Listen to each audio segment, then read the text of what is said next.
નમસ્કાર વાલા વિદ્યાર્થી મિત્રો, આજે આપણે જોવાના છે ધોરણ 8 વિજ્ઞાન પ્રયોગ પોથીનું પ્રયોગ નંબર 10નું સંપૂર્ણ સોલ્યુશન। વિડીયોમાં નવા હોવ તો વિડીયોને લાઇક શેર સબસ્ક્રાઈબ કરવાનું ભૂલતા નહીં। અને ખાસ કરીને આગળ આપણે 1 થી 11 પ્રયોગનું સંપૂર્ણ સોલ્યુશન આપણી ચેનલ પર મુકાઈ ગયેલું છે અને આ પ્રયોગ નંબર 10 છે। તો આગળ તમારે પ્રયોગ જોવાના બાકી હોય તો જોઈ લેજો। તો ચાલો આનું આપણે સંપૂર્ણ સોલ્યુશન આ વિડીયોમાં જોઈ લઈએ। તો પ્રયોગ નંબર 10 અહીં તમારે હેતુ રહેશે સાદું ઇલેક્ટ્રોસ્કોપ બનાવવું અને તેનું કાર્ય સમજાવવું, બરાબર। તો આ આપણે આજે જોવાના છીએ, વિડીયોને એન્ડ સુધી જોજો, બરાબર। હેતુ આપણે જોઈ લીધો। હવે આપણે જોઈ લઈએ સાધનો। તો સાધનોમાં તમારે રહેશે જામની ખાલી બોટલ, બરાબર, એટલે કે આ તમારી ખાલી બોટલ લેવાની છે। ત્યાર પછી અહીં કાર્ડબોર્ડનો ટુકડો લેવાનો છે તમારે, બરાબર। આ રહ્યો જો કાર્ડબોર્ડનો ટુકડો આ રીતે તમારે આવશે, બરાબર। અને ત્યાર પછી તમારે અહીં પેપર ક્લિપ લેવાની છે, બરાબર। આ છે તમારે પેપર ક્લિપ, બરાબર, જોઈ શકો છો જે પેલી સ્ટેપલરની ક્લિપ આવે છે ને એને પેપર ક્લિપ કહેવાય। અને એલ્યુમિનિયમ ફોઇલની પટ્ટી તમારે લેવાની છે, બરાબર। આ રહી એલ્યુમિનિયમ ફોઇલની પટ્ટી, બરાબર। અહીં તમારે લખેલા છે એ જ અહીં સાધનોમાં લેવાના છે, બરાબર। અને આવી જ આકૃતિ તમારે અહીં સેમ ટુ સેમ બાજુમાં અહીં તમારે દોરી દેવાની છે અને નામ નિર્દેશન કરી દેવાનું છે, ખાસ કંઈ ભૂલતા નહીં। પ્રયોગ નંબર 10 જોઈએ છીએ। આગળ આપણે 1 થી 9 પ્રયોગો આપણે ઓલરેડી મુકાઈ ગયા છે અને આ પ્રયોગ જોતા હશો એ વખતે તમારે 11મો પ્રયોગ પણ મુકાઈ ગયેલો હશે। તો 1 થી 11 પ્રયોગનું સંપૂર્ણ સોલ્યુશન આપણે યુટ્યુબ ચેનલ પર તમને મળી જશે અને એ બધા જ જોવા હોય તો તમે નીચે ડિસ્ક્રિપ્શનમાં લિંક છે ત્યાંથી તમે જોઈ શકો છો। બનાવટની વાત કરી લઈએ તો અહીં છે જામની એક ખાલી બોટલ લો, બોટલમાં મુખ કરતાં થોડા મોટા કાર્ડબોર્ડનો ટુકડો લો, મધ્યમમાં નાનું છિદ્ર પાડો, પેપર ક્લિપને ખોલી નાખો, એક સીધો સળિયો બનાવો, સળિયાના એક છેડાને છિદ્રમાંથી પસાર કરી બીજા છેડાને આકૃતિમાં દર્શાવ્યા મુજબ લંબરૂપે સહેજ વાળો અને જેથી કાર્ડબોર્ડ સાથે ચીટકી રહે, સળિયાના કાર્ડબોર્ડની નીચે રહેલા છેડાને વાળી હૂક જેવી રચના કરો, લગભગ 4 સેમી × 1 સેમી એલ્યુમિનિયમની ફોઇલની 2 પટ્ટી તમારે કાપો અને તેમને હૂક પર ભરાવો। હવે કાર્ડબોર્ડ પરની આ રચનાને ટેબલ પર મૂકો અને આથી ફોઇલની પટ્ટીનો ટેબલ અંદર રહેશે અને બરાબર, એટલે તમારે આટલી બનાવટ છે, બરાબર। આમાં બનાવટની તમારે વાત કરી લો તો આ જે બનાવટ છે એ તમારી બનાવટ ત્યાં લખેલી છે, બરાબર।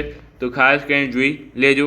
ઇલેક્ટ્રોસ્કોપનું કાર્ય તમારે સમજ, બરાબર, આ તમારે જોવું પડશે ખાસ કરીને।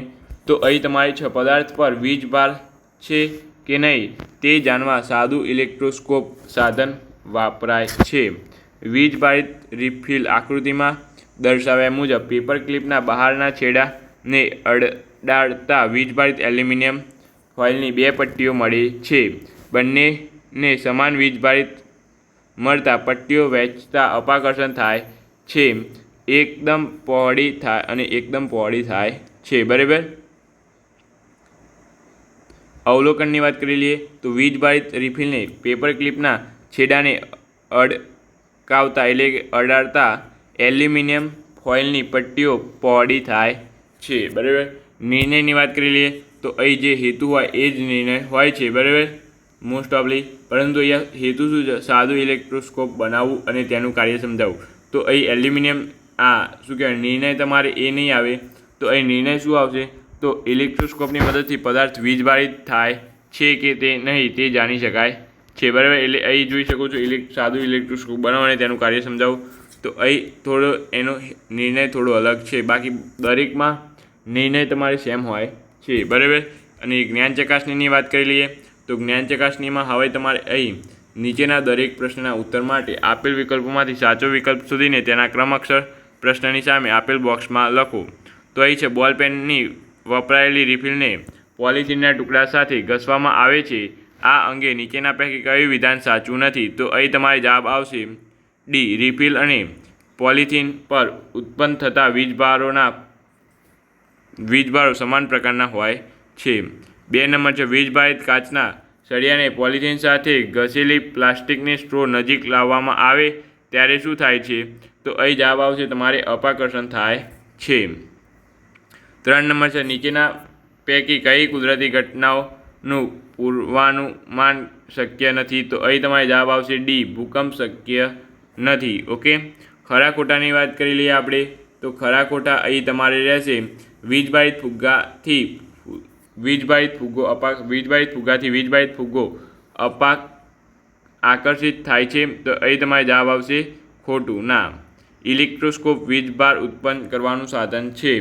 તો અહીં તમારે જવાબ આવશે ખોટું, ના. ગાજવીજ સાથેના તોફાન દરમિયાન છત્રી ઓઢવી સલાહભર્યું નથી. તો અહીં તમારે જવાબ આવશે સાચું. ત્યાર પછી પ્લાસ્ટિકના કાંસકાને કોરા વાળ સાથે ઘસવામાં આવે ત્યારે કાંસકો વીજભાર મેળવે છે, પરંતુ વાળ વીજભાર મેળવતા નથી. તો અહીં તમારે જવાબ આવશે ખોટું. બરાબર. ત્યાર પછી તમારે આ આપણે વાત થઈ ગઈ. બરાબર. તો બસ આજનો પ્રયોગ અહીંયા સુધી છે. આગળ પ્રયોગ નંબર 11 આપણે તમારે જોવો હોય તો નીચે ડિસ્ક્રિપ્શનમાં લિંક છે, ત્યાં જઈને જોઈ શકો છો. વિડીયો ગમે હોય તો લાઇક, શેર, સબસ્ક્રાઈબ કરવાનું ભૂલતા નહીં. ખાસ કરીને આપણે વોટ્સઅપ ગ્રુપમાં જોડાઈ જજો અને વિડીયોને લાઇક, શેર, સબસ્ક્રાઈબ કરવાનું ભૂલતા નહીં. તો ચાલો મળીને આપણી સાથે. Thank you.